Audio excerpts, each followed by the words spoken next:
আল্লাহ কেন কুকুর সৃষ্টি করেছেন? একটি হৃদয় ছোঁয়া ইসলামিক গল্প।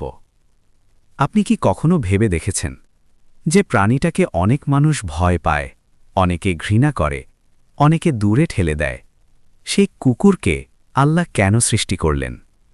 আল্লাহ কি এমন কোনো প্রাণী সৃষ্টি করেন যার কোনো দরকার নেই, যার কোনো শিক্ষা নেই, যার কোনো মূল্য নেই? আজকের এই গল্পটা শুধু কুকুর নিয়ে নয়, আজকের গল্পটা আমাদের মানুষ হওয়ার গল্প। দয়া কি, দায়িত্ব কি, আর আল্লাহ তার সৃষ্টির মাধ্যমে আমাদের কি শেখাতে চান, এই গল্পে সেটাই উঠে আসবে। ভিডিওটা শেষ পর্যন্ত শুনবেন বন্ধু, কারণ শেষ অংশে এমন একটি ঘটনা আছে যেটা শুনলে আপনার চোখ ভিজে যেতে পারে আর নিজের জীবন নিয়ে ভাবতে বাধ্য হবেন। চলুন আল্লাহর নাম নিয়ে শুরু করি। আল্লাহর সৃষ্টির নিয়ম। আল্লাহ তাআলা কুরআনে বলেন, আমি আকাশমণ্ডলী, পৃথিবী এবং এর মধ্যবর্তী কোনো কিছুই অনর্থক সৃষ্টি করিনি। এই দুনিয়ার প্রতিটি সৃষ্টি, হোক সেটা মানুষ, পশু, পাখি বা কীট, সব কিছুর পেছনেই আছে আল্লাহর হিকমত। আমরা হয়তো বুঝি না, কিন্তু আল্লাহ সবই জানেন। কুকুর অবহেলিত এক সৃষ্টি। কুকুর এমন একটি প্রাণী যাকে মানুষ প্রয়োজনের সময় ব্যবহার করে, কিন্তু পরে অবহেলা করে। কিন্তু আশ্চর্য বিষয় কি জানেন? কুকুর কখনো তার মালিককে ভুলে যায় না। কুকুর কখনো বিশ্বাসঘাতকতা করে না। কুকুর নিজের জীবন দিয়েও পাহারা দেয়। এই বিশ্বাস্ততা কি আমাদের কিছু শেখায় না? কুকুর কেন সৃষ্টি করা হয়েছে? প্রথম শিক্ষা। আল্লাহ কুকুরকে সৃষ্টি করেছেন পাহারার জন্য, নিরাপত্তার জন্য, মানুষের সম্পদ ও প্রাণ রক্ষার জন্য। একটি কুকুর গভীর রাতে একটু শব্দ পেলেই সতর্ক হয়ে যায়। মানুষ যেখানে ঘুমিয়ে পড়ে, কুকুর সেখানে পাহারা দেয়। এটা কি আল্লাহর বিশেষ নিয়ামত নয়? কুরআনে কুকুরের উল্লেখ। আসহাবে কাহাফ। আল্লাহ কুরআনে এক আশ্চর্য ঘটনা বলেছেন।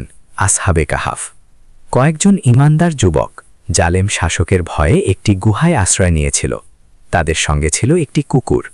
আল্লাহ বলেন ভাবার্থ, তাদের কুকুরটি গুহার দরজায় সামনের পা দুটো প্রসারিত করে বসেছিল। ভেবে দেখুন বন্ধু, আল্লাহ চাইলে কুকুরের কথা উল্লেখ না করলেও পারতেন, কিন্তু তিনি উল্লেখ করেছেন। কেন? কারণ কুকুরটি ঈমানদারদের পাহারা দিচ্ছিল, দায়িত্ব পালন করছিল। এটাই আল্লাহর কাছে মূল্যবান। এক নারী, এক কুকুর আর জান্নাত। রাসূলুল্লাহ সাল্লাল্লাহু আলাইহি ওয়াসাল্লাম একটি হৃদয় ছোঁয়া ঘটনা বলেছেন। একজন নারী ছিল যার জীবন গুনাহে ভরা ছিল। একদিন সে মরুভূমিতে হাঁটছিল।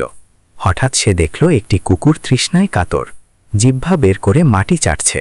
মানুষ হলে হয়তো বলতো, এটা তো কুকুর। কিন্তু ওই নারীর হৃদয় নরম হয়ে গেল।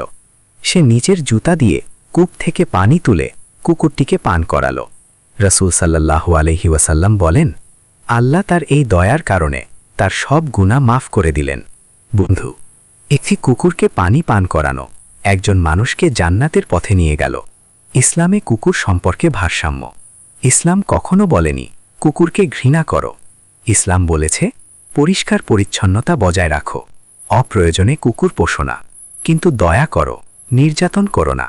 রাসূল সাল্লাল্লাহু আলাইহি ওয়াসাল্লাম বলেছেন, কুকুরের লালা নাপাক, তাই ঘরে রাখার ব্যাপারে সতর্ক থাকতে হবে, কিন্তু পাহারা, শিকার, নিরাপত্তা, এই কাজে কুকুর বৈধ। এটাই ইসলামের সৌন্দর্য। না অন্ধ ঘৃণা, না সীমাহীন স্বাধীনতা, বরং ভারসাম্য। আমাদের জন্য বড় শিক্ষা। আজ আমরা মানুষ হয়েও দায়িত্ব ভুলে যাই, বিশ্বাসততা হারাই, প্রয়োজন শেষে সম্পর্ক ছিঁড়ে ফেলি। কিন্তু একটি কুকুর দায়িত্ব পালন করে, বিশ্বাস্ত থাকে, শেষ নিঃশ্বাস পর্যন্ত পাহারা দেয়। আল্লাহ হয়তো কুকুর সৃষ্টি করেছেন আমাদের শেখানোর জন্য, মানুষ হয়ে মানুষ হও। উপসংহার। বন্ধু, আল্লাহ কুকুর সৃষ্টি করেছেন মানুষকে রক্ষা করার জন্য, দায়িত্বের শিক্ষা দেওয়ার জন্য, দয়ার মূল্য বোঝানোর জন্য। আল্লাহ কোনো সৃষ্টি অকারণে করেন না, আমরাই অনেক সময় বুঝতে পারি না। আল্লাহ আমাদের সব সৃষ্টির প্রতি দয়ালু হওয়ার তৌফিক দেন। আমিন। শেষ কথা, কল টু অ্যাকশন। 1 মিনিট। যদি এই গল্পটি আপনার হৃদয় ছুঁয়ে থাকে, যদি আজ নতুন কিছু জানতে পেরে থাকেন, অনুগ্রহ করে ভিডিওটিতে একটি লাইক দিন।